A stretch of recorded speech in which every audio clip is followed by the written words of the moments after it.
Well, hello and welcome to Misheard Song Lyrics Podcast. I'm Misheard. We are in season 4, episode 162. That's right, 162. And we're doing our first ever Motley Crue misheard song lyric. The misheard song lyric is, cats on the corner, always ignored, somebody's getting paid. And then the correct lyrics is, cops on the corner, always ignored, somebody's getting paid. Cats, cops, And again, first one we're ever doing a Motley Crue. It's on their song Dr. Feelgood. If you haven't figured that out already, let's just dive right into it. So first of all, love these misheard song lyrics, and I think I've seen someone sing it this way at a karaoke bar thinking it was cats and it's really cops. So what is Mr. Feelgood? Well, it's a song by American heavy metal band Motley Crue. It was released as their lead single from their 5th studio album of the same name. We'll go into that in a bit, but who is Motley Crue if you haven't heard about them? Well, like I said, they're a heavy metal band. They were actually formed in Los Angeles back in 1981. Wow. 42 years ago? Wow. And was founded by bassist Nikki Sixx, drummer Tommy Lee, lead guitarist Mick Mars, and lead singer Vince Neil.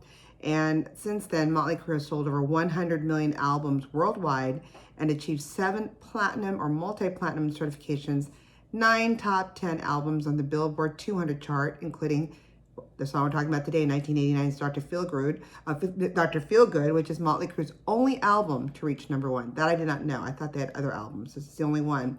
And then 22 top 40 mainstream rock hits and 6 top 20 pop singles. Not too shabby. They did have a bit of a short-term lineup change in the 90s through the 2000s and included a vocalist by the name of John Corabi, who was Neil's replacement from 1992 to 1996. And then drummers Randy Castillo and Samantha Maloney. Oh, Samantha. Both of them who filled in for Lee following his departure from Motley Crue in 1999. And then he returned to the band in 2004. So since 2004 till now in 2022, the current lineup of the original lineup of Vince Neil, Mick Mars, Nikki Sixx, Tommy Lee has been since. Amazing. Okay, so again, if you don't know anything about Motley Crue, they have been known for their sex, drugs, rock and roll lifestyles, and what they have said here, androgynous personas, or as we now call fluid. So whenever I would see album covers back then in 89, I'm like, are these dudes or females? And I think that's probably why I think that song Dude Looks Like a Lady was due to them and others, because I mean, they were so pretty. You would think they were female. Okay, following the hard rock and heavy metal origins of the band's first 2 albums, Too Fast for Love in 1981 and Shout at the Devil in 1983, the release of its 3rd album called Theater of Pain in 85 saw Motley Crue joining what they call the first wave of glam metal. Exactly, like I said earlier, like, dude looks like a lady, he's just too pretty. And then the band has also been known for their elaborate live performances. I've never been, but if you have, let me know. I've heard about how crazy they are. One in which they featured a flamethrower guitar, roller coaster drum kits, and heavy use of fireworks, aka pyrotechnics, including lighting Nikki Sixx on fire. And then Motley Crue's last studio album called Saints of Los Angeles was released back on June 24, 2008. It was planned to be the band's final show, which took place on New Year's Eve, December 31st, 2015. The concert was filmed for a theatrical and Blu-ray release in 2016. But like anything, they got antsy. So here comes, after 2.5 years of inactivity from 2016, Neil announced in September 2018 that they, Motley Crue, had reunited and worked on some new material. So it all coincided with their show. So I'll talk about it in a second. So on March 26, 2019, prior to COVID, the band released 4 new songs on a soundtrack for its Netflix biopic called The Dirt, based on the band's New York Times bestselling autobiography of the same name. I didn't even know there was an autobiography, and it was on the New York Times, so that was news to me. The soundtrack went to number 1 on the iTunes All Genres album chart, number 3 on the Billboard Top Album and Digital Album Sales chart, and number 10 on the Billboard 200 and Top 10 worldwide. The autobiography itself returned to the New York Times bestseller list at number 6 on the nonfiction print and number 8 on nonfiction combined print and ebook. Amazing. And then since then, Motley Crue embarked on its first major tour in 7 years, the summer and fall of 2022, co-headlining a North American tour with Def Leppard. That would be kick-ass. Okay, so let's talk about their beginnings. So from 1981 to 83, They actually were formed back on January 17, 1981. Started with bassist Nicky Sixx. He actually left a band called London and began rehearsing with drummer Tommy Lee and then vocalist guitarist Greg Leon. Lee had previously worked with Leon in a band named Sweet 19, and three of them practiced together for some time.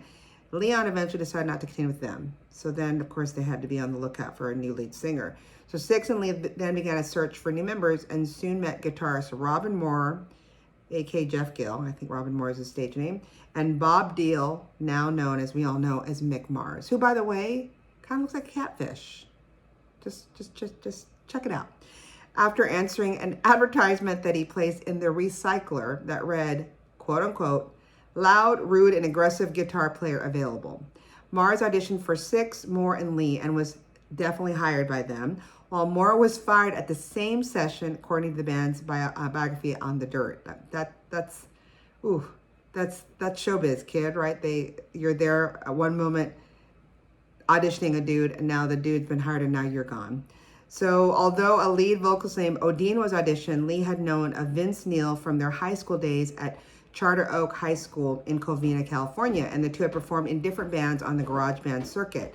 So after seeing him perform with the band Rock Candy at Starwood in Hollywood, California, Mars suggested they have Neil join the band.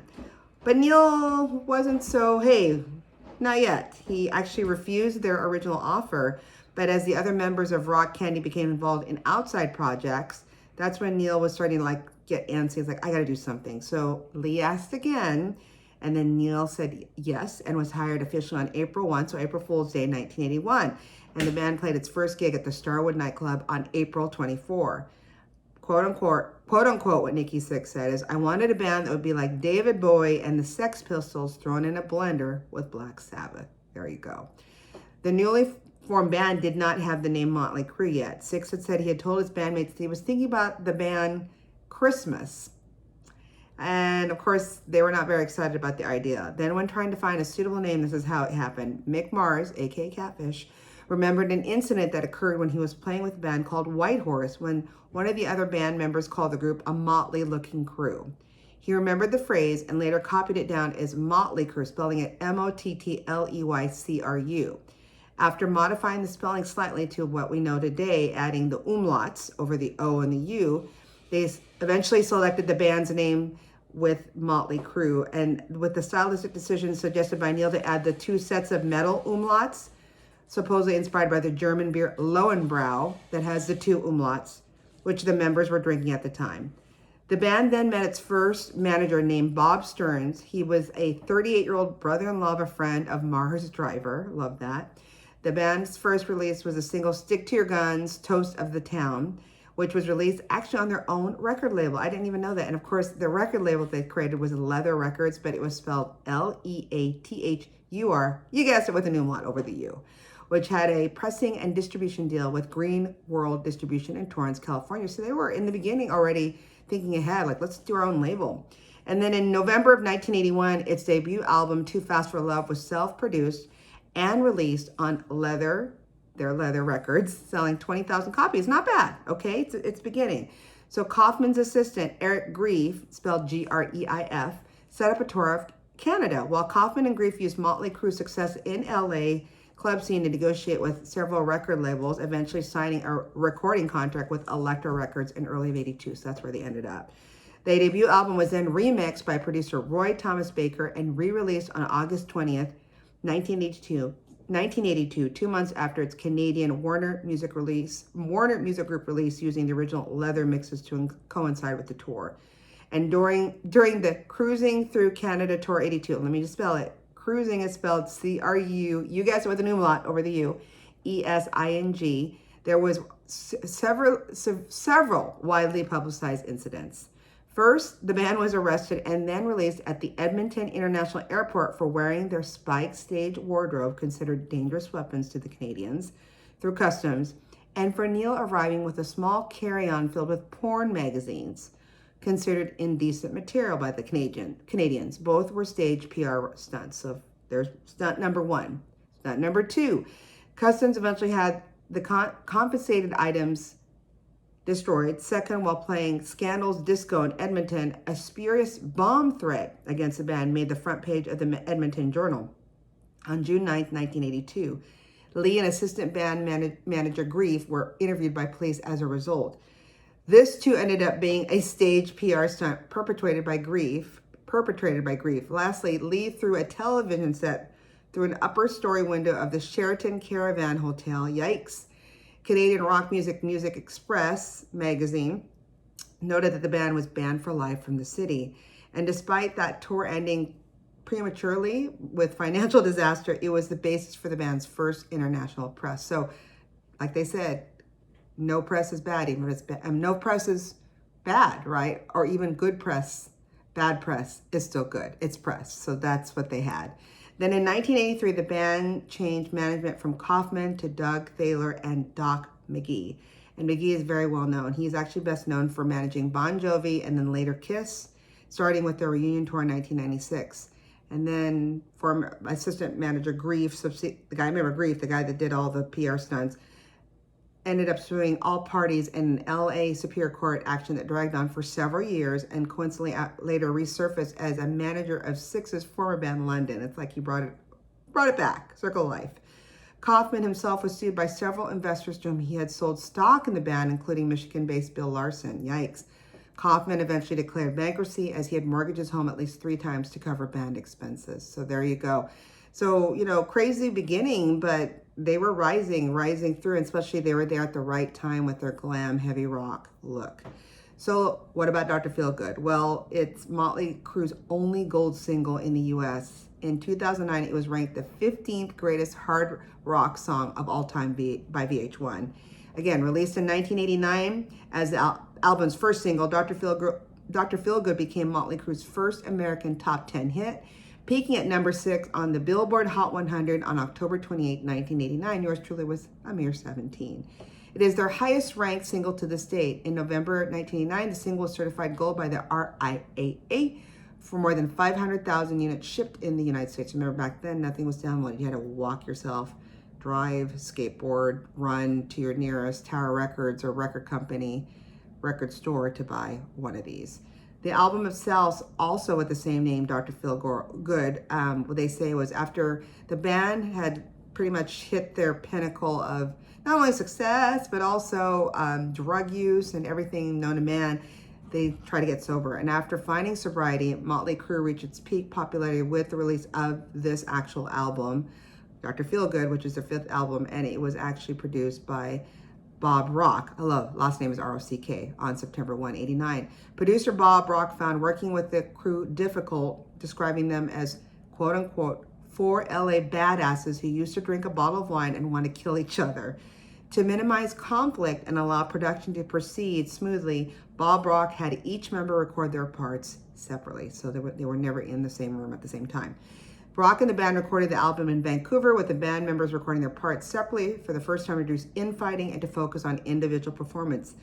What I didn't know, it was kind of cool, is Aerosmith lead singer Steven Tyler, who was recording the album Pump at the same studio there, also provided backing vocals to one of their songs on this album called Sticky Sweet.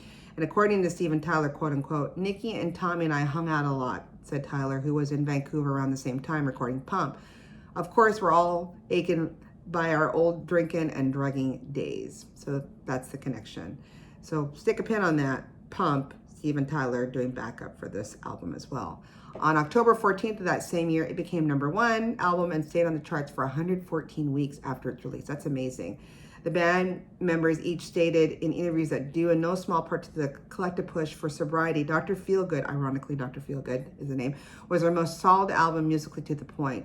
The title track and Kickstart My Heart were both nominated for Grammys in the Best Hard Rock category in 1990 and 1991, but both lost to songs by Living Colour. Remember Living Colour? Look in my eyes, what do you see? Cult of personality. They lost to them.